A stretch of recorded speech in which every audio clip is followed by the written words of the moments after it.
This is the DallasCowboys.com Draft Show. Your war room for insider news and draft analysis from deep within the confines of Cowboys headquarters at the Star in Frisco.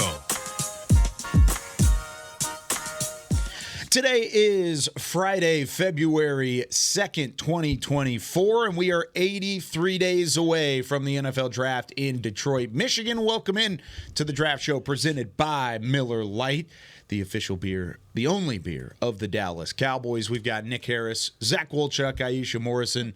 I'm Kyle Yeomans here on this Friday following Shrine Bowl action inside Ford Center at the Star in Frisco. We also have the Senior Bowl coming up tomorrow. We're going to hit both of those here in a matter of moments. But, hey, we're here.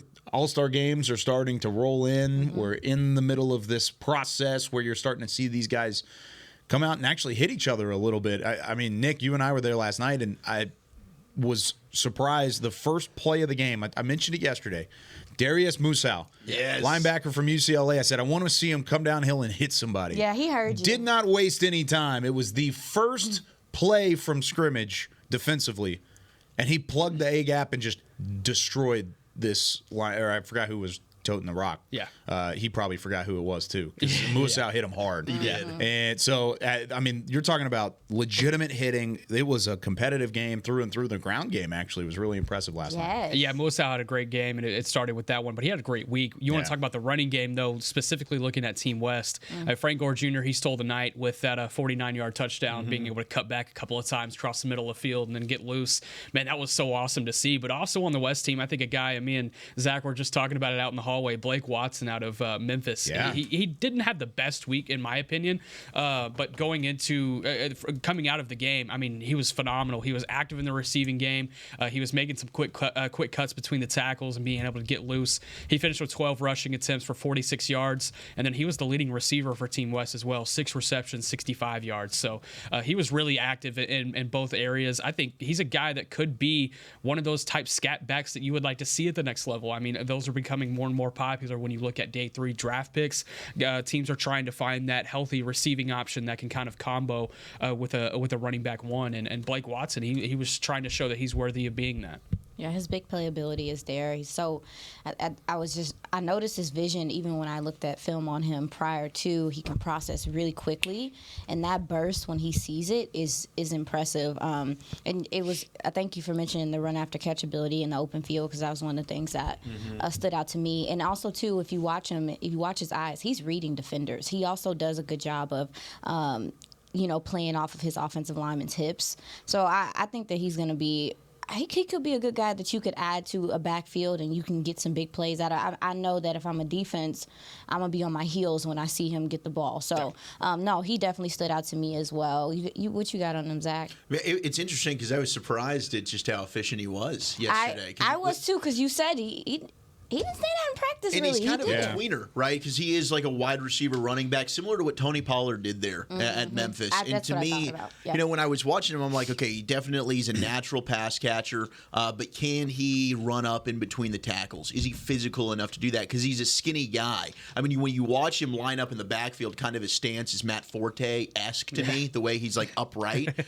But he is skinny. But yesterday, I mean, he was putting it up there with reckless abandon in between the tackles. He was running hard, and he was making some people miss. So the pass catching ability is not something you wonder about him, but could he be possibly a 3-down back, or would he just kind of be a 3rd-down specialist, kick returner option? But I think he showed a lot last night. Blake Watson, I knew Frank Gore Jr., I think we all did. That kid's got something. Yeah. He's special. A team's going to be excited to have him. But Blake Watson was very intriguing to me. Where do you draft Frank Gore Jr.?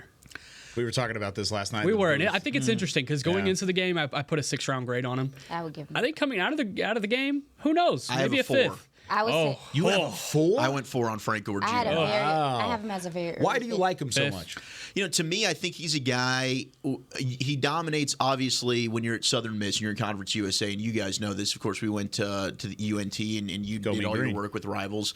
you want to see these guys dominate that lower level competition. But then I watched him against Miami, and he's grinding it out. He's against elite, higher level competition, and I think he's a guy that gets better as the game goes on. He's got really impressive contact balance. The field vision's there. The competitive nature's there. Obviously, he's got the bloodlines with his dad. I mean, heck, we almost had the first ever running back father-son duo if Frank Gore Sr. had been able to make it just a couple more years. But I'm not putting it past him to come back for another year. No, He was there last night. He looked like on the sideline last night, and he looks like he could still maybe a short Please yard God. specialist a little now. bit. Yeah, absolutely. He's in a boxing career now. He's 2-0. He just knocked out a guy a few weeks ago. I mean, You're right. Yeah, he's His off to second bigger and career. better things. But I also think he's good got for him. That's awesome. He is. I also think Frank Gore, though, Jr. has some route running ability. He does. And I think Yes. that's something in the modern NFL, and that was something that I think stood out last night with East-West Shrine Bowl. I think all those backs proved, hey, they can do something in terms of being weapons in the passing game. I think Isaac Guerrero showcased that in Louisville.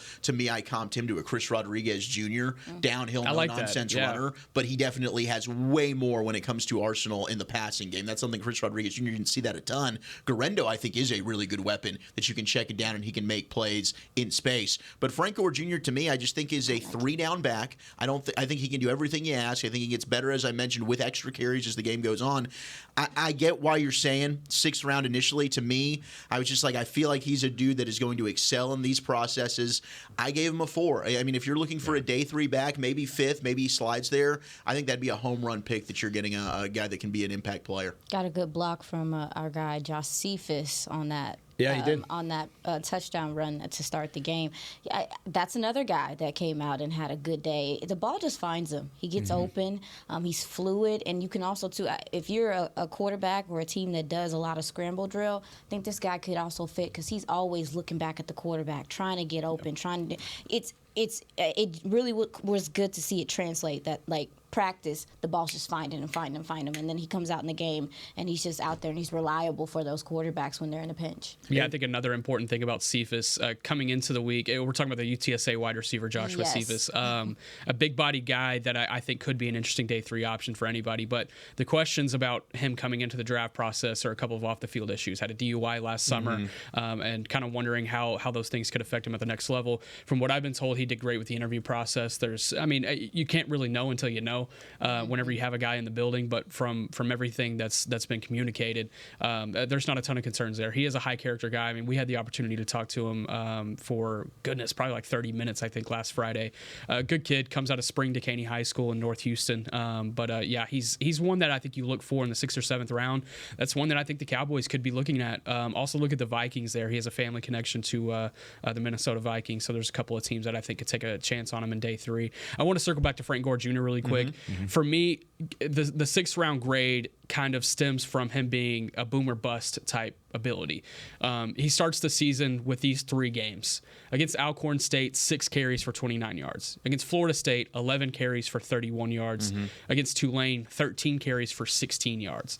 And then over the course of the next 7 games, he gets 132, 123, 247, 131. And then he kind of regresses towards the end of the year. So it's like, you don't really know what you're going to get for Frank Gore Jr. at the end of the day. That's what kind of worries me from an evaluation standpoint. And I tried to go back to see how much of that is credited to offensive line as well, because you look at, especially in the first 3 games, that happening. Okay, maybe there's just needs to be a little bit more chemistry up front. There was a little bit of the same issues last year with him. It was boom or bust. So look, when the boom comes, it booms. It's great. But when it busts pretty bad as well. Yeah, the production definitely. I mean, that's a slip. But yeah, you watch that bowl game where he had 320 something all-purpose yards. He was absolutely brilliant. I mean, I think that's a fair point, absolutely. But I just looking at the player, I think he's got the skill set that bodes well. Maybe he's not a number 1, but you're not even seeing that in today's NFL. There's a lot of tandem backfields, and I think he's perfect for that. Well, and I think Southern Miss struggled at times to utilize him in the passing game as much as they could have. Because if you look at his numbers, he had a 1,200-yard season on the ground, and then in terms of receptions, he had only 27 receptions for 220 yards. So it's not like he was lighting it up from a passing game standpoint. I would like to see him in the screen game a little bit. We saw that throughout Shrine Bowl week. They used it in practice a couple times, and then he broke the big run in between the tackles that kind of kept him there for the rest of the night last night. But I had a 5th-round grade on Deuce Vaughn last year. I don't think he's the same caliber prospect as Deuce Vaughn was coming out of school. And I know Deuce Vaughn, he got knocked for his size a lot. Frank Gore's going to get knocked for his size too. He's 5'7" and a $180. Like he's not very big either. So he's not Deuce Vaughn's size. He's got a little bit more than Deuce. It's funny you say Deuce Vaughn because the comparison I put for Blake Watson after last night was Deuce Vaughn. Yeah. See, and I think I would put a 5th on Watson and a 6th on Gore is kind of where I was impressed with Watson last night. I definitely really had liked Gore him. rated higher, but Watson showed me a little something. Yeah. Yeah, absolutely. Outside of that, I mean, there were a couple other guys that really shined. I thought quarterbacks throughout the week were underwhelming, but then last night, Tunga Vailoa comes out and he just balls out. And I was He's a gamer. He was. If I had to rank the quarterbacks throughout the week, he probably would have been bottom 2 or bottom 3 in terms of practices. Mm-hmm. But he came out last night and he showed he's a gamer, man. He threw on the run. He had some arm strength, accuracy. I thought he put up a pretty good fight for offensive MVP, but just the fact that Frank Gore Jr. was playing throughout the entire game probably gave him the nod in that regard. But I thought Tunga Vailoa was very, very good last night. Yeah, 9 for 14, 142 yards. Also finished with a rushing touchdown. I mean, it was more so the decision making as well. I mean, something that I'm trying to remember when it comes to Tunga Vailoa as well is he didn't realize he'd be in this draft process until like 3 weeks ago. Yeah, he was in the transfer portal. Yeah, he was trying to appeal second. for another year of eligibility, and the NCAA denied it. And he's like, okay, I got to figure this out. I got to start training. So, I mean, it was kind of a guy, you could kind of tell it was a guy that was maybe on his couch for a week or two after the season ended. And now he's starting to pick up that draft process and getting ready for, this game and getting ready for the rest of the process, whether it be at a combine or whatever. But I liked what I saw from him. I think gamer is the perfect word. Yeah. I think that's the perfect word. 5 of the 6 quarterbacks yesterday, in my opinion, were awful. Tunga Vailoa was great.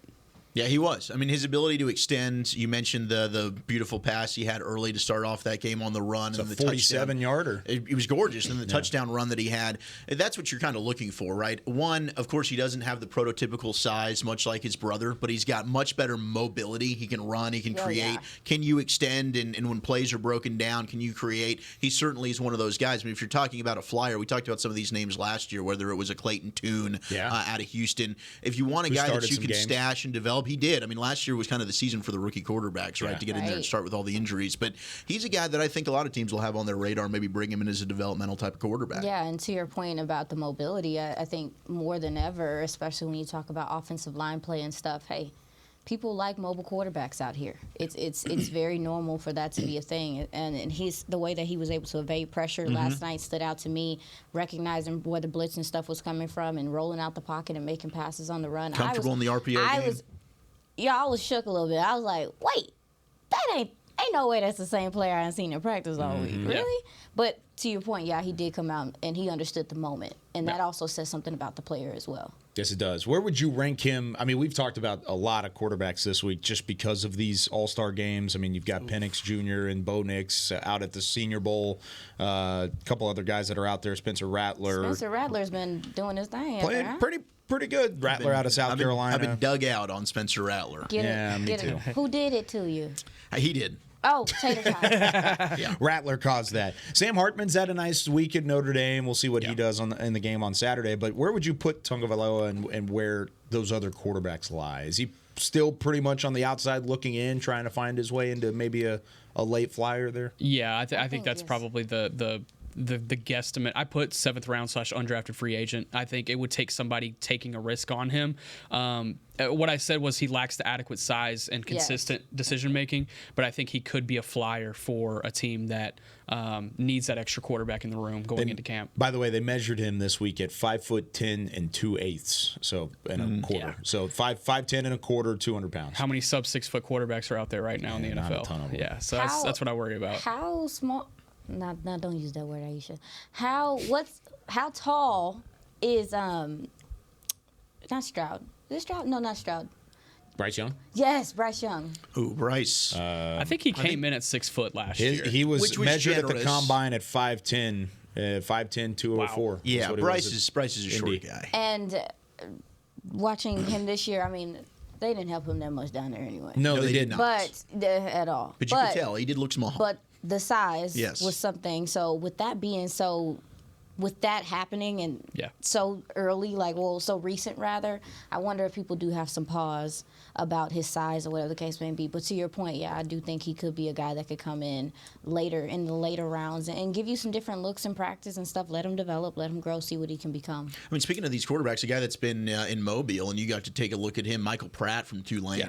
Michael Pratt, I mean, we talked a lot about Aiden O'Connell during this time last year, and I feel like the Cowboys kind of liked him, and, he ended up going with the Raiders starting some games. But some of these guys that aren't in that top tier where they're probably going to be taken in the first 3 rounds, if you want to take a quarterback in day 3, a guy that that stands out to me is Michael Pratt. I mean, you watch him against Tulane, he's just a gamer. I think he's pretty accurate. The arm strength, maybe it's not elite there, but he certainly has a high football IQ. I think he shows a good ability to read defenses, which I don't think Bo Nix necessarily showcases, who's also there in Mobile. But Michael Pratt's kind of jumped onto my radar. If you're looking for a guy that's consistent, has a lot of experience, good size, he'll get all the little things done for you. I think it's Michael Pratt. Yeah, won some big games. And it's Michael Pratt. Very valuable now. Absolutely. It's very valuable now with how much we're seeing these young quarterbacks have to come in and play so quickly and things like that. Experience matters now. We figured that out last year. I actually really love the quarterback development at Tulane. They've done a really good job down there. There's a guy that's taking over next year, Kai Horton out of East Texas. He's going to be another guy we talk about in a couple of years. They do a good job down there at Tulane. It's not your typical G5 program. And here I am looking across the table to the high school guru himself, and I'm about to be the sicko this time around. I got to see Pratt in his senior year at Deerfield Beach High School. He played in Shreveport in a game that I called in Louisiana. He was a 3-star recruit. He came in threw for 405 yards in that game. He had 2 touchdowns and a win. And then he goes in his freshman year, starts in 2020, played 10 games for Tulane, had 1,800 yards as a freshman. Then, of course, by the time he was a junior, he was winning the Cotton Bowl against Caleb Williams and USC, out-dueling that USC offense in a game that probably USC didn't want to be in, but it was impressive. He had Tajay Spears around him a little bit as well. He helped develop Tajay Spears into what he was as a draft prospect last year. When you talk about high experience guys that came in as freshmen and really were able to, keep the job and stick around and produce a winning team, I love going back to those freshman seasons and seeing what they do when they don't really know what's going on. And you could see how they make it work. And Michael Pratt did that. You could see the tools very early on, and it kind of manifested throughout time. I think maybe if you ask Tulane fans, they were probably expecting more this last season, especially coming off of the Cotton Bowl win. They started the season as a top 20 team. Their defense kind of had some lapses at times, but when you have him and Jaquan Jackson, who's a receiver down at the Senior Bowl, who's having a huge week as well, they probably expected a little bit more. But I think he's just a guy that does all the little things well. I don't think he's going to blow you away. I really don't. I think he's a guy that can go into a system, be developed well. He needs to be in the right system. I don't think he can go to a team that hasn't had great offensive development over the course of the last few years, but go into a team where he can just kind of slide in, fit in, and be able to kind of work with some weapons, and I think he'll be all right. I want to talk about the defensive front as well from the Shrine Bowl and some of these guys that stood out. I really liked what Miles Murphy, defensive tackle from North Carolina, did. 6'3", 7'8", 312 pounds. He had a couple of individual plays that were highlight-esque, stopping the run, slowing things down.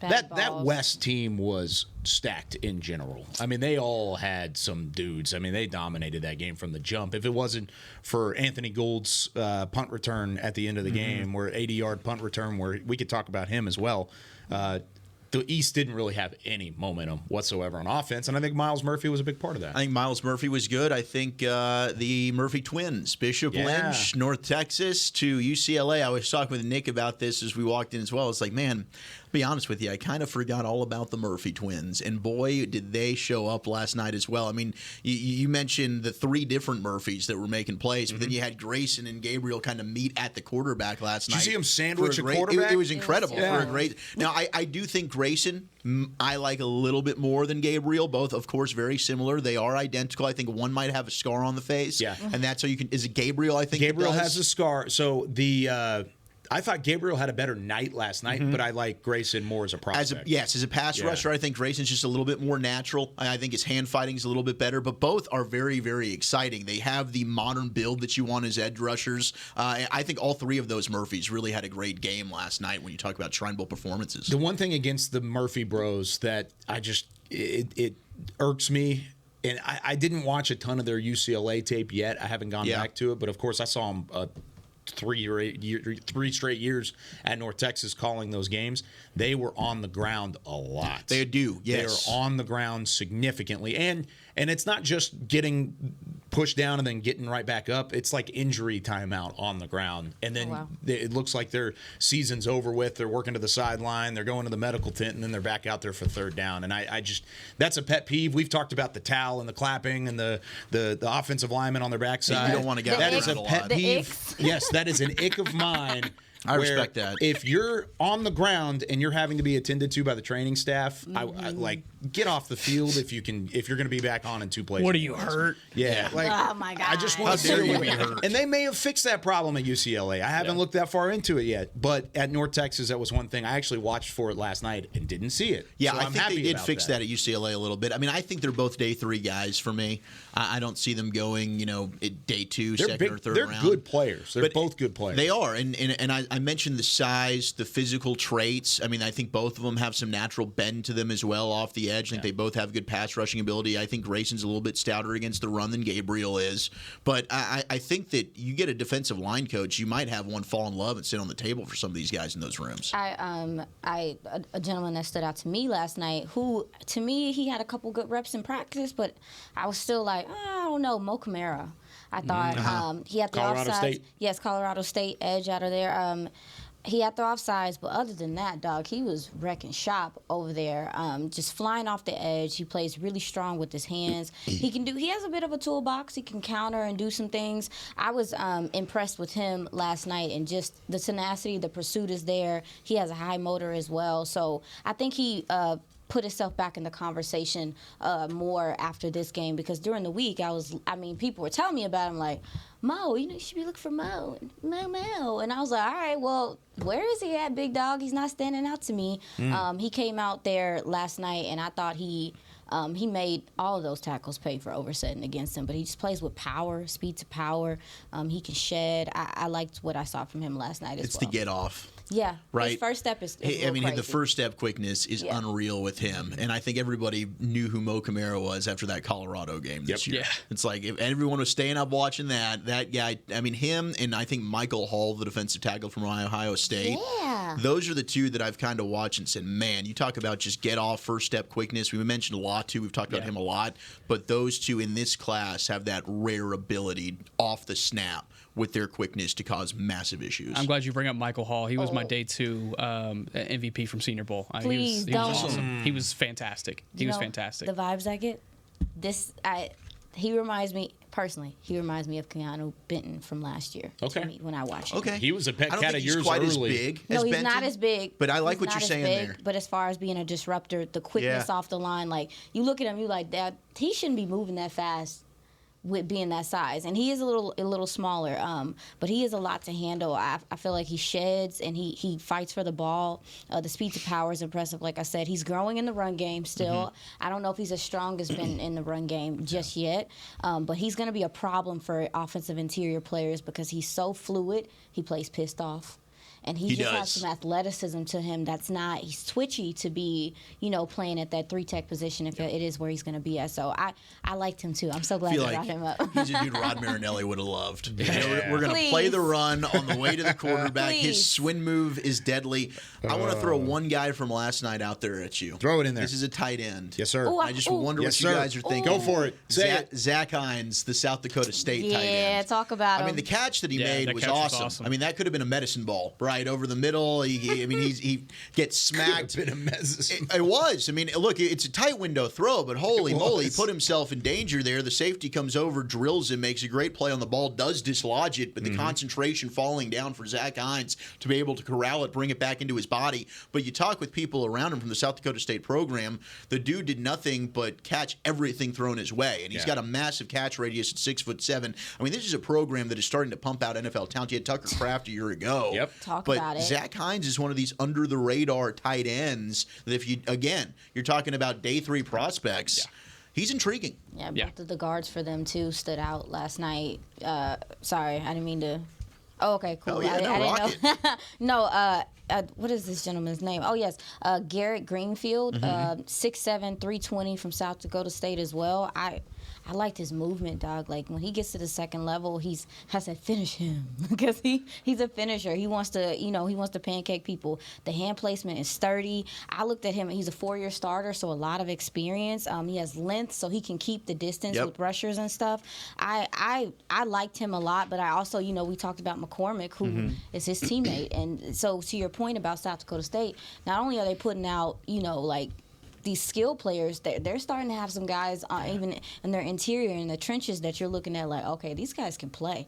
What's that program doing up there? They're pushing out some guys. Should winning D2 championships. FCS championship. FCS. That's a D1 championship. Let's clarify. FCS. It's D1. Got to give that respect. It's got to have absolutely. respect. We're gonna piss off some Dakodians. We love you guys. They probably watch. I guarantee. Big you. Jackrabbit fan. They probably watch. They're big. Jackrabbits. They're basically honorary citizens of Frisco. They sure both are. of those Them states. in North Dakota, Yep. North Dakota, South Dakota State. You got it both ways.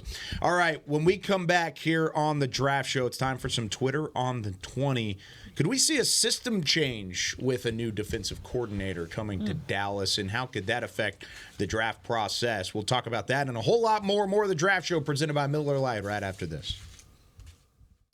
I'm Dak Prescott, quarterback of the Dallas Cowboys. And they snap it to Prescott, who looks right. It's not there. He escapes left. He'll run for a first down. Just like football, when it comes to crypto, it's important to have a team you can trust. With blockchain.com, I know I'm in good hands. Since 2011, they've been trusted by millions around the world to buy, sell, and trade cryptocurrency. Prescott's going to run this himself.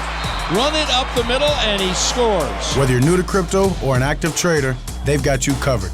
What are you waiting for? Get started at blockchain.com. I'm Darren Woodson, former Dallas Cowboy player and Super Bowl champion.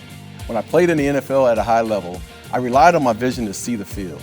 As I started getting older, I noticed my vision wasn't as good, and I was getting frustrated from wearing my glasses all day.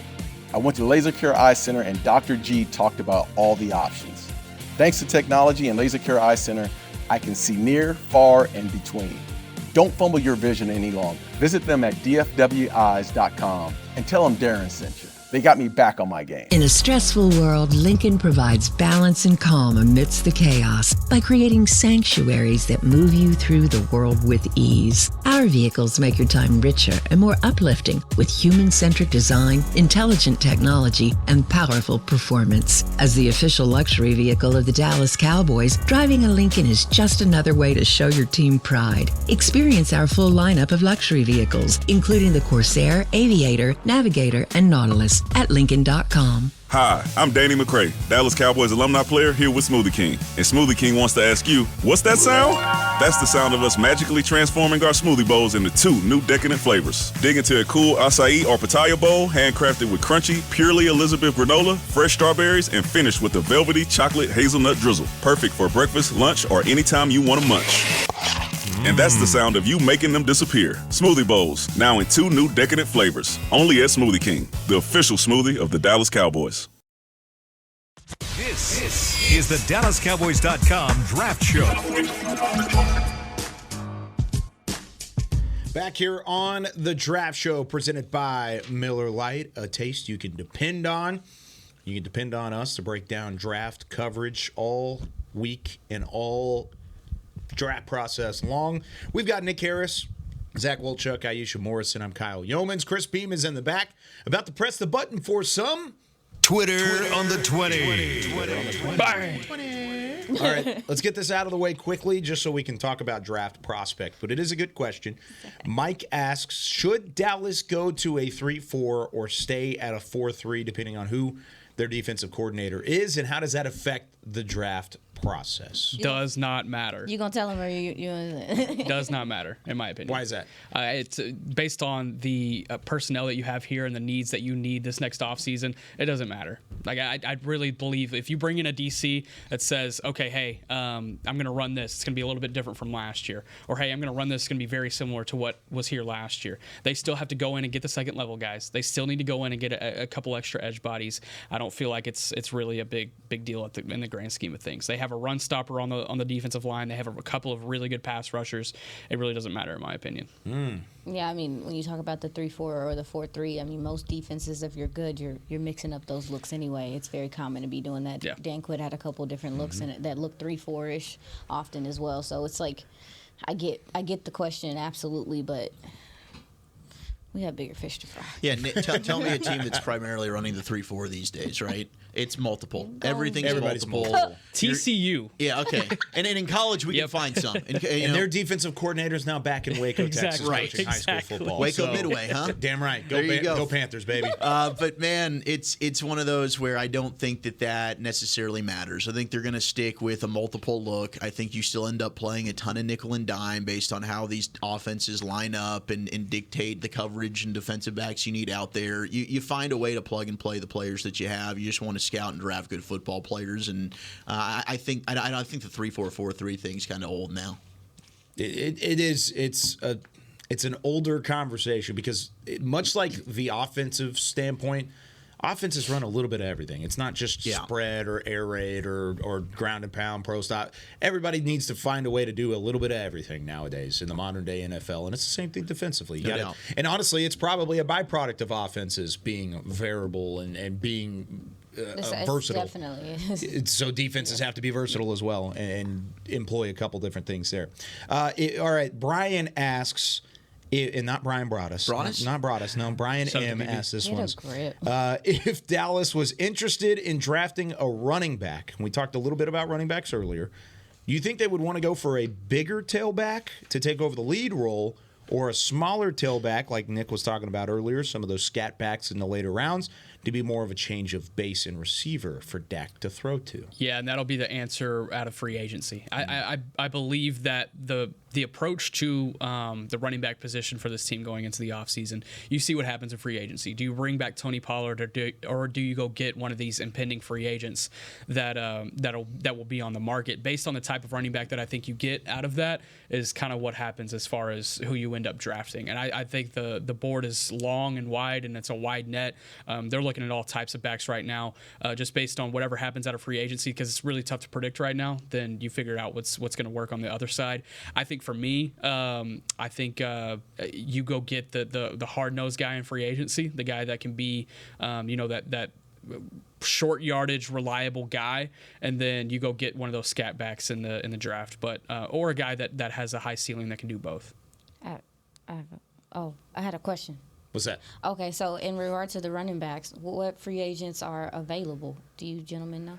Either one of us? I believe. Are we allowed to talk about it? Can we? I don't know. That's kind of. See, I know.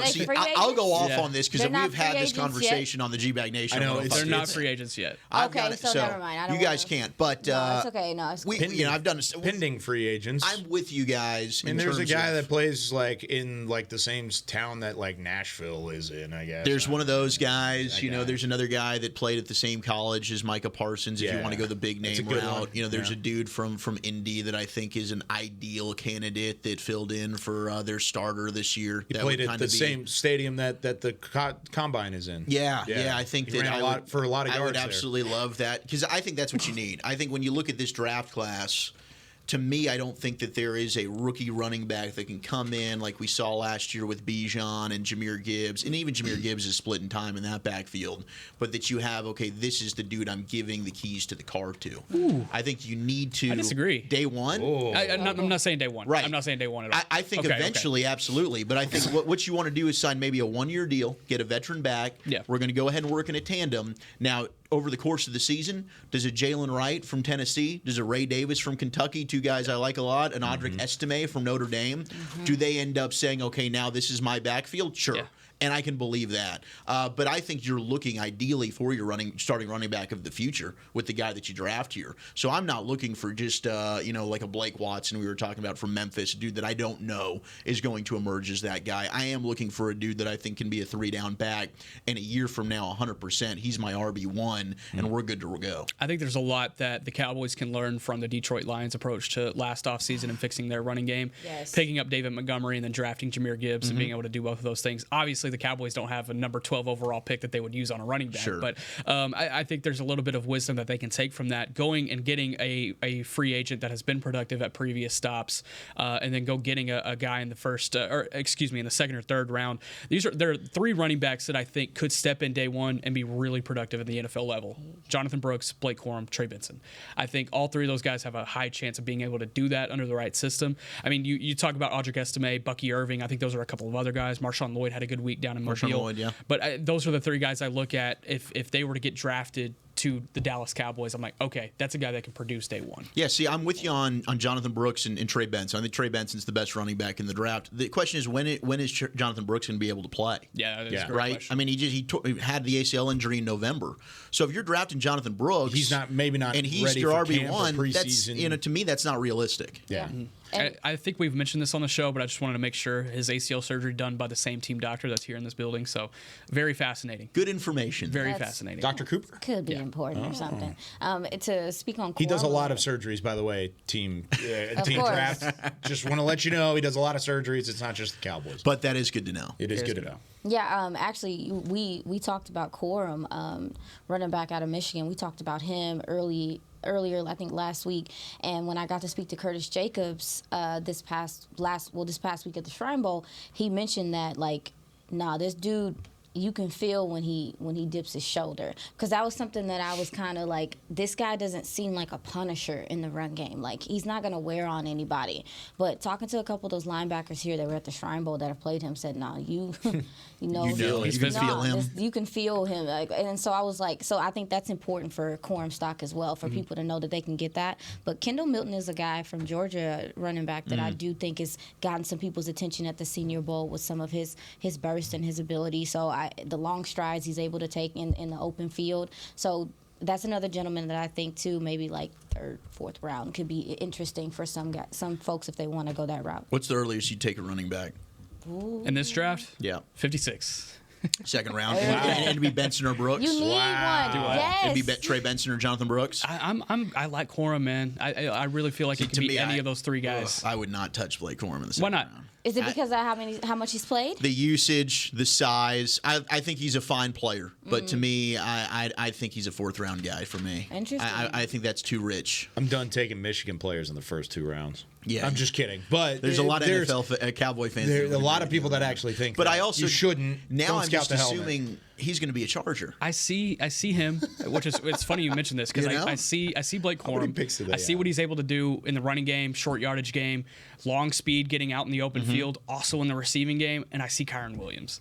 And it's funny you say Chargers because he's with the Rams and what he was able to produce this past season. I mean, he came out of nowhere, it felt like at times, and was on the IR and still ended up as a Pro Bowler. That's kind of the comparison I see there. One of those shorter, stockier guys, but that has that frame, has that physicality. That's what I see. I love Blake Corum. Corum's going to be taken at 37, second round to the Los Angeles Chargers and Jim Harbaugh. That's going to be a Harbaugh pick. Have you guys watched Cody Schrader out of Missouri? Yeah. What do you guys think about him?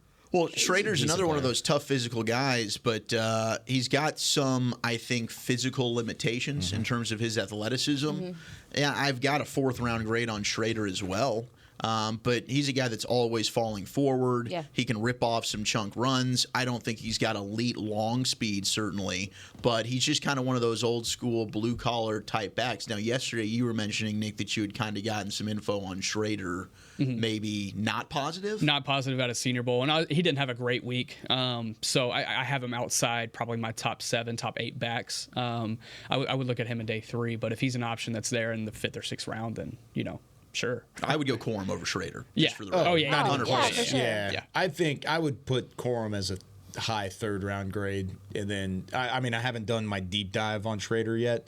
I think he's a good probably player. A 6 or 7. Super compact, quick feet.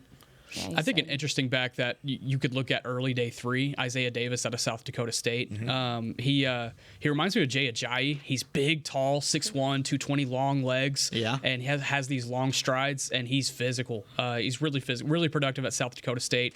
Ran for over 1,400 yards back-to-back seasons. I think we've talked about him on the show, too. He's a really fun one that I think could rise after a good combine. Well, and somebody that's really taken a step forward in Senior Bowl week has been Dylan Lobb. I was from about to say. I was New literally about Hampshire. to say. I was literally about to say. I can't believe neither one of y'all mentioned him. Yeah, this guy is. I said He's probably a top 10 back. He's not a player I've watched yet. Oh no, he's giving receiver. He does a lot in the receiving game that I was impressed with as He's well. 5'10", 210 though. Like he's got some decent size. It's not. Yeah, he's kind of compact. Yeah. So he's pretty strong. He's explosive off the line and out of his breaks. He has some smooth route running abilities to be a running back. He can catch out the backfield. He shows his hands late. He does some receiver things, man, where he'll be like at the very very end of his route, he puts his hands up. He just does some little nuanced things that I think really shake some defenders. I think if anybody had any concerns, it would be the size. But the player himself is explosive and fun to watch. Yeah, I was waiting for y'all to chime in a little bit. I haven't watched him. Yeah. Oh, you haven't watched him? Have you watched him? He looked good at Senior Bowl. Yeah, that's the I'll only say time that. I've seen him is Senior Bowl stuff. He's impressing a lot of people down there in Mobile this week. So. Okay, He's I'll turned take a deeper heads. dive I haven't into watched film yet, but he's something. There's He's some just interesting running consistent, backs. too. Yeah. There are. Because you could say the same about a lot of these third, fourth, fifth round guys. Track, like there's a lot of different interesting names. We talked about Jawar Jordan. You've mentioned Jalen Wright as a guy you love.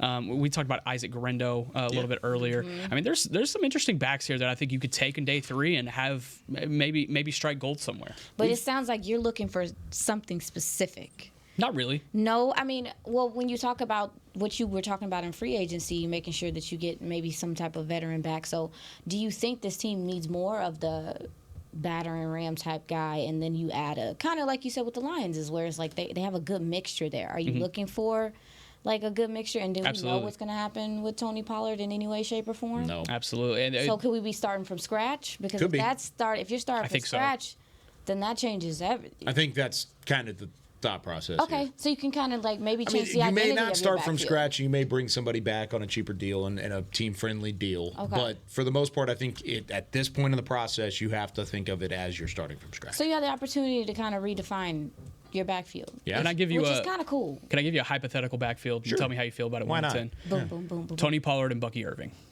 Okay. 1 to 10. How are you feeling about that? I'd say a solid 7. Yeah. Yeah, I feel pretty good about it, but 7. like not like overly excited. I'm not out on. There's some people that are just out on TP. I'm not out on TP I'm not either. either. I'm not out on I think Tony Pollard showed that he still has some juice. Especially if you can bring him back on a cheap deal, which Yes. is what it would be. No doubt. Some team may go out there and pay him $8 or $9 million. Bucky Don't do Irving that. He's an intriguing player. I mean, I just personally have some guys that I might like a little more, like Ray Davis from Kentucky. I just keep coming back to. There's something about that kid. Yeah, You mentioned there's something I about do him. like Jalen Wright, the running back from Tennessee. But I think that's certainly a backfield that you can get production out of. The reason I mentioned both of those guys is because I feel like they can both do both things as far as running and in the receiving game. Yes. But with Bucky Irving, I think he would be a little bit more trusted in those short yardage situations. Absolutely, because he has a good center of gravity and his size. He has very stout size. Bucky Irving from Oregon, by the way. Absolutely, absolutely. And it's funny because now that you mention your tandem that you would like, it does kind of give you the Lions vibe where it's like a little bit. Yes, yeah. When you're like, okay, well, this guy can do some receiving things. This guy can do some receiving things, but he's better. This guy runs between the tackles a little bit more better. This guy is explosive in the backfield and has crazy cut backfield. This guy's younger. This guy's guy's younger. got some experience. Yeah. So okay. I catch your drift. Answer your own question. What would be your excitement level? Probably like a 1 to 10? 7.5. I think that would be. I love Bucky Irving. He's I fun. really do. No, he's Yeah. really fun, and I think fans should be excited about that. Especially if you've got Tony Pollard back there, that's a continuity thing, and he's shown that he can be a successful running back at the NFL level. You're not necessarily taking a huge chance there unless you're tagging the guy, and you're not going to do that. Well, then you've got a guy that you trust, that you're excited about as a rookie, that Pass you can protection. split with. Yes, and can pass pro. And Tony Pollard certainly took a Talk big about leap that. in Yes, the he pass did. protection. I mean, Talk his about first it. 2 years in the league, it was like, man, we can't put this guy on the field. And that certainly was something that Ezekiel Elliott did better than anybody in the entire National Football League. Tony Pollard, the last 2 years, has emerged as, if not the best, one of the best pass pro backs in the league. And that's something that goes underrated, 100%. Yeah, you just need somebody, whoever, if you do bring back Tony, you just need something from the other guy consistently, because that's something I think that wore Skippy on. told us. Yeah, I think it's something that wore on Tony too this year, is that the fact that you did not have a consistent two-back to do anything and help him out in that regard, and so you did see some of that. You know, some games he was fantastic, and some games he was struggling a bit. So I just feel like whoever you pair him with needs to be consistent and hopefully have a good track record of health to this point, to make sure that they can be there. You know, can't guarantee anything, but try. And you might succeed. You might succeed. All right. When we come back, we're going to do some Tell Me More. I want Zach to tell me about Connor Beebe from Kansas State, the offensive Cooper Beebe, not Connor. Cooper Yeah, Beebe. different double letter in the middle. Beebe from Kansas State when we come back, and we'll talk about some of these other prospects that you should keep an eye on in this draft process. More of the Draft Show right after this. Hi, Drew Pearson, former Dallas Cowboy and now Pro Football Hall of Famer here. If you're struggling with your vision and tired of those contacts and glasses, don't throw a Hail Mary. Go where I went. Laser Care Eye Center, the official LASIK partner of the Dallas Cowboys. Drew, thank you so much for trusting us with your vision correction procedure. At Laser Care Eye Center, we offer 6 different vision correction procedures to help patients see.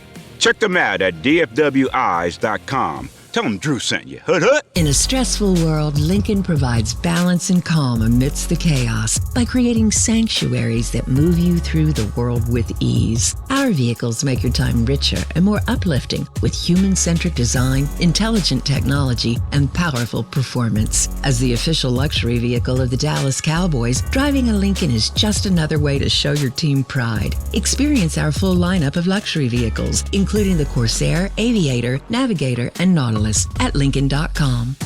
I'm Dak Prescott, quarterback of the Dallas Cowboys. And they snap it to Prescott, who looks right. It's not there. He escapes left. He'll run for a first down. Just like football, when it comes to crypto, it's important to have a team you can trust. With blockchain.com, I know I'm in good hands. Since 2011, they've been trusted by millions around the world to buy, sell, and trade cryptocurrency. Prescott's going to run this himself. Run it up the middle, and he scores. Whether you're new to crypto or an active trader, they've got you covered. What are you waiting for? Get started at blockchain.com. Hi, I'm Danny McCray, Dallas Cowboys alumni player here with Smoothie King. And Smoothie King wants to ask you, what's that sound? That's the sound of us magically transforming our smoothie bowls into 2 new decadent flavors. Dig into a cool acai or pitaya bowl, handcrafted with crunchy, purely Elizabeth granola, fresh strawberries, and finished with a velvety chocolate hazelnut drizzle. Perfect for breakfast, lunch, or anytime you want to munch. And that's the sound of you making them disappear. Smoothie bowls, now in 2 new decadent flavors. Only at Smoothie King, the official smoothie of the Dallas Cowboys. This is the DallasCowboys.com Draft Show. Back here on the Draft Show, presented by Miller Lite, a taste you can depend on, with Nick Harris, Zach Wolchuk, Aisha Morrison, Chris Beam in the back. I'm Kyle Yeomans. Let's talk about some Tell Me More. I want to hear about these prospects that you guys have been watching that everybody's kind of kept their eyes on. We mentioned it yesterday. Cooper Beebe out of Kansas State, big-bodied offensive lineman. I'm not even going to just tab a position on him because he can play all 3 positions: center, guard, tackle. 6'4", 335 pounds, Zach Wolchuk. Why do you like him so much? Well, I think he's one of the best offensive linemen in this entire draft. 4-year starter at K-State, and he's a guy that's got position flexibility. 48 career starts, has left tackle, left guard, right tackle. I think he is a guard, and I wonder if he has the ability to play some center as well. But the dude is built like a brick bleep house. He is like a refrigerator. He's absolutely massive, very, very wide, violent, strong hands. A what? He's built like a what? A brick bleep house. A refrigerator. Yeah, a refrigerator. He's thick, man. He's thick as a bowl of oatmeal, this dude. I love the way he fires off the ball in the run game, and he's nasty. I mean, you know me. I'm looking for the nasty. I'm looking for the grit.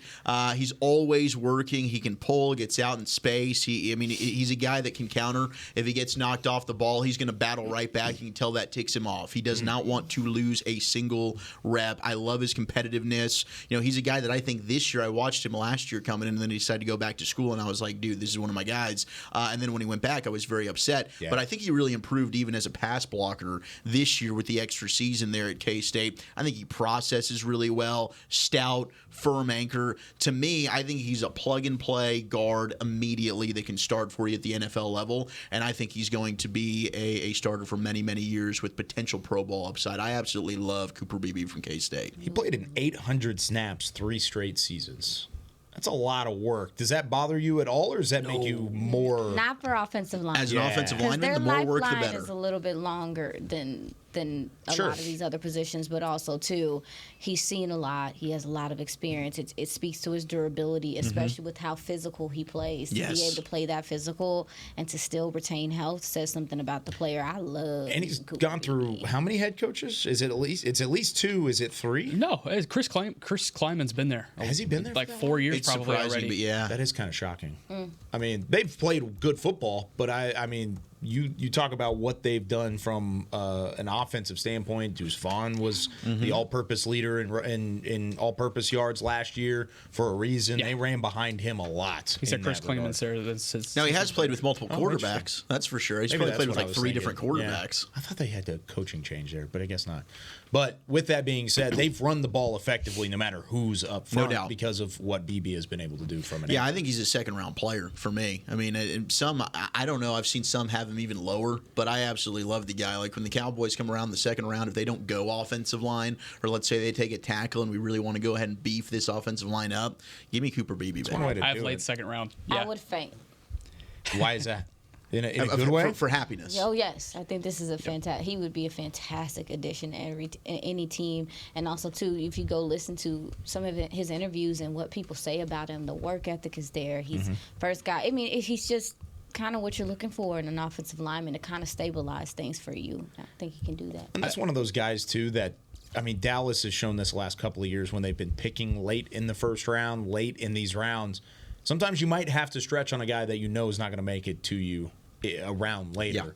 Yeah. And Beebe might be that guy. He's probably going to be there at 56. There's a good shot he's there at 56, but will he make it to 87? Maybe not. My question is, it's a high possibility that the Cowboys take a tackle at 24. I mean, that's what we're looking at pretty hard. Tackle guard to start the draft. Still need the linebacker. Still need. Man, it's an not edge. sexy, but it is at the same time. Fine. It's a decision. I don't care love that. It's a decision, and I think it would work. I think obviously you need to beef up the offensive line and have a little bit more youth there. So it would have to be an all-in approach. Okay, ideal. Cowboys go offensive line at 24 and then at 56. Okay, what's the ideal combo there? Say that one more time. Those two players at first and second round. If the Cowboys go with the offensive like a realistic, line. What is the ideal combo? We're not talking Joe Alt and with the 2 linemen. Yeah, I would say, go grab a tackle. Which tackle? I would say I like J.C. Latham. J.C. Latham's fun. If he slips. Yeah. If he did, I don't think he would be there. But yeah, I would probably say Tyler Guyton. I was about to say 6'7", 330. If we're talking about getting bigger, get bigger. Get to the point where I know Jordan Morgan's a fantastic tape player. Yes. He's had a great week at the Senior Bowl, but he's 6'5", 312. How is that different from what you have on your offensive line already? Guyton's got more upside. Size-wise, Guyton is a bigger player. Yeah. Give me the beef. Give me the bigger player in that offensive line first round. Then you could go and grab a guy like Beebe in the second round, and then all of a sudden your offensive line is a completely different make. That would be glorious. That's what you want? Yeah, I would think. Guyton and Beebe? But wait. We just love the Big 12 here. But wait. Well, Barnacles. No. And you want your running back. No, Beebe is a. He's a guard, but he's got tackle flex. Okay, but he's a left guard or right guard? He's played on both sides, but I think he's a left guard. Okay, so what you gonna do with Tyler Smith? He plays left tackle. Yeah, he's playing. So Guyton is just there for decoration or something? Right or Cooper Beebe can play right guard for you in the future. Or you can see if Beebe can play. I don't think Beebe would be a plug and play center. You don't think Beebe's a plug and play guy? I don't think so. For them, depending on what they end up doing, I think that they do like Tyler at left guard, and Zach Martin, you assume, is back. But hope eventually, that's a position where you're going to have to probably fill as well. So, but what about your guy then? So then you're Cooper saying that your Beebe guy could be your right guard. is just going to be a good backup. He would be this year, and you definitely need that, don't you? That's fair. Yeah. Yeah, you need depth in general. But I think he's a starting player. Yeah. So for me, I'd go first round.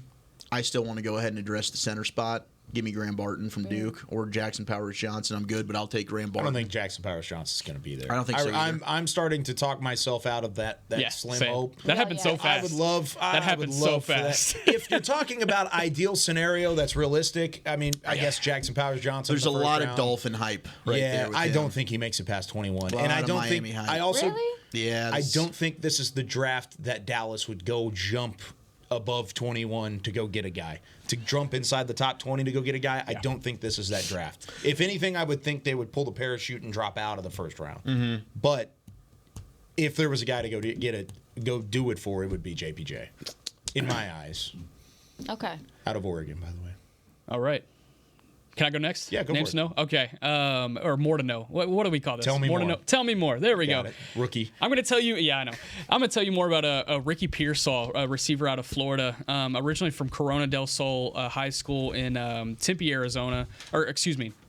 Yeah, Tempe, Arizona. Glendale, Arizona. There we go. Anyway, started his career at Arizona State with Jaden Daniels. They worked together for 3 seasons. That guy was pretty. Or 2 seasons. They worked together for 2 seasons. And he wasn't crazy productive at Arizona State. He only had 4 FBS offers coming out of high school and only 1 Power 5. And he locked it down with Arizona State relatively soon once he got that offer. Went to Florida out of the transfer portal after Herm Edwards got fired from the Sun Devils. And whenever he went to Florida, I think he probably benefited from Florida being really needy at the receiver position. And they were, going into that 2022 season, they needed receivers so bad. And I think they jumped on a couple of guys. And I think if you had asked them at that time, they probably would have said that they jumped on Ricky Pearsall. But Pearsall ended up being a really productive receiver for them. He's a highlight machine. Anything that touches his hands, he's grabbing. He has that inside-out flexibility. He doesn't have the crazy size that maybe the Cowboys would be looking for if we're talking Cowboys specifically. But I compare him to Xavier Hutchinson in the way that when you throw the ball to him, he's going to bring it down. Yeah. And he's really productive. Didn't have as much production as Hutchinson had at Iowa State coming out of last year's draft. Ended up with the Texans, I believe, in the 6th round. But this is a guy that I think could get jumped on in the 3rd round. He had a huge week in Mobile. He was one of the receivers that is just turning a ton of heads. He has great route running. I can't find anything that is a major concern with me when it comes to him. I think the one thing that you could look at is run blocking. He's not great in that department. But why I bring up a receiver here specifically, there's going to be a run of receivers here in the 3rd round. There's going to be there's going to be a ton of them. You look at Ricky Pearsall, you look at Roman Wilson out of Michigan, Jamari Thrash out of Louisville, Brendan Rice out of USC, Jermaine Burton out of Alabama, Jalen McMillan out of Washington. These are all guys that could be 3rd round picks. I think there's going to be a huge run in the 3rd round of receivers. If you're looking for the Cowboys to go get a receiver in this draft, then I think you look at that 86 spot for the 3rd round. I think that's probably where you see them jump on one. Well, Pearsall had the catch of the year against Charlotte. Yeah, he did. I mean, my gosh, he went up with his opposite hand, stabs it in the air, one-handed, pulls it down, gets absolutely smacked, holds on for it, smiles. Well, and that's dude was a stud. The smile that was a cherry on top. Yeah, that's what I wanted to add to some of your notes about him. As far as route running, one of the best I've watched so far. One of the best I've watched. Just you can tell he has such a good feel for how DBs are trying to set him up and stuff, and he mirrors well. He's a good player. But also too, when you talk about the size, if people are concerned about the size, this guy can win. He can win off press. He can. And so I think if people are like, oh, he's kind of schmiddle, I don't know if he's kind of schmiddle. He's kind of schmiddle. I don't know if I want to, dog. He has that toughness that you mentioned and that tenacity. He fights for the ball when it's in the air. He tracks the ball very well. You talked about how efficient his hands are. The yak is good. I was so impressed when I went to actually watch him because you see flashes the Senior Bowl, but when you turn him on, you're like, oh, this dude just knows what he's doing out there. So I just wanted to add on to the thoughts about Ricky. I think that if you're worried about his size, he can still win man-to-man. I feel the same way about Ladd McConkey from Georgia. Yeah. I mean, he looks small. It's like, man, I don't know if this guy can really translate to the NFL, but all he does is get natural separation because he is such an absolutely phenomenal route runner. He can line up all over the place, catches everything, super fluid athlete. And I think he's also been turning some heads at the Senior Bowl as well. Yeah. Are you doing? Did you do your tell? Oh, you did your. We're good. I got Beebe out of the way. All right. My refrigerator. You gonna say it? Wait. Okay. Nathaniel Watson, linebacker, Mississippi State. He's 6'2", 245 pounds. He was SEC Defensive Player of the Year. He did have some off the field stuff. Had the DUI. Maybe that gives people some pause the year before. But as far as the player, this is a tone-setting player. This is a feisty player, linebacker. Definitely, the sideline to sideline speed is fantastic. The closing speed is crazy. The determination as a rusher, also too, you can use him in some blitzing situations. He'll toss a running back, and if you want to put a tight end out there, good luck, have fun. He can cover, he can defend the run, and also too, like I said, he can rush the passer a little bit. He has a nose for the ball. He has had 2 100 tackle years in a row. 35 tackles for loss, 10 sacks last year. He's just ruthless in his pursuit, and I think I don't know if he's going to get any bigger. Maybe people are like, oh, maybe I want him to be a little bit bigger than 245. I think he's very lean, and his size fits what he does as a player. But that, to me, might be one of the only things with the off-the-field situation, and also, too, is he going to put on more size? That might be a concern. But as far as the player, dog, I think he's a good person to add to your second level because of the coverage ability, but also, too, that I'm coming downhill, and I'm about to let you know right now. Using him close to the line of scrimmage, all that stuff. What have you? SEC Defensive Player of the Year. Yeah. I mean, he was awesome this past year for Mississippi State. I love what he does in the run game specifically. Yes. But I think there is some ability there in coverage as well. But it's the run game specifically that I think is so impressive with him. And being able to cover sideline to sideline, pre-diagnose things, and be able to jump on it before the offense does. It's really impressive. That's why he stood out. That's why he stood out, because we talk about DUI, maybe he slides a little bit, maybe he's just, you know how the Cowboys are about these type of humans. So I think he could be another guy that you could look at, maybe add to your second level and come down there and stop the run with decisiveness and ferocity. If he's a Defensive Player of the Year at Mississippi State, you're doing something to catch the attention of the national media to get to that point. Do you think he falls enough to where Dallas would be in that category? I'm curious. Like, again, we're going to have to do a little bit more digging as time goes on or whatever. The DUI was not this year. It was last year. It was 2022, if I'm not mistaken. May 2023. Yeah, well, May 2023. So, okay, so he went through the season, bounced back, responded well to that adversity. Sure. I think that says something about the player. I wonder, with how he does with interviews and stuff, if that will make a difference on what they decide. But the player is a player. We just got to see what the other stuff goes. I think that's when those interviews become really important. Absolutely. I'm not going to write off a guy I'm not either. or a college kid because of a DUI. I'm not saying it's not serious. It's definitely a serious thing. Yes, it is. But I'm not writing off a guy because of that. Yeah, you got to do your research on it. That's the number one thing, and that's what a lot of these All-Star games and what the Combine is for is a lot of interviews. Oh, they got it. They got all the info. Yeah, more info than they know they have. They know. Exactly. They get it done. All right. That does it for us today here on the Draft Show. On Tuesday, 11 a.m. Central Time, we will be back with the whole crew to break down what happens during Senior Bowl weekend in Mobile, Alabama. We'll watch the game tomorrow, let you know what we think, and bring you some more prospects to talk about on Tuesday as we return here to the Star in Frisco. For Chris Beam, Nick Harris, Zach Wolchuk, Aisha Morrison, I'm Kyle Yeoman saying so long from the Star in Frisco. We'll see you on Tuesday with more of the Draft Show. This has been a production of DallasCowboys.com and the Dallas Cowboys Football Club. How about this, Cowboys? Yeah!